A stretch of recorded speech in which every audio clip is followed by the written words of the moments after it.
কোটার ওই আন্দোলনে দেখো না পথে নামে অবশেষে জয়ের ঘাসে ৭০ ছিনিয়ে আনে অবশেষে জয়ের ঘাসে ৭০ ছিনিয়ে আনে কোটার ওই আন্দোলনে হকের দাবি নিয়ে যারা নেমেছিল দলে দলে জালিমের জুলুম তখন নেমে এলো তাদের পরে হকের দাবি নিয়ে যারা নেমেছিল দলে দলে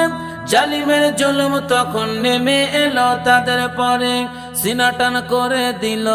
সবাই তা দেখেছিল সিনাটান করে দিল সবাই তা দেখেছিল আবু সাইদ শহীদ হলো দেখো না ভাই ময়দানে আবু সাইদ শহীদ হলো দেখো না ভাই ময়দানে কোটার ওই আন্দোলনে কোটার ওই সুযোগ নিয়ে দাদু ছেলে বংশগত চাকরি মেলে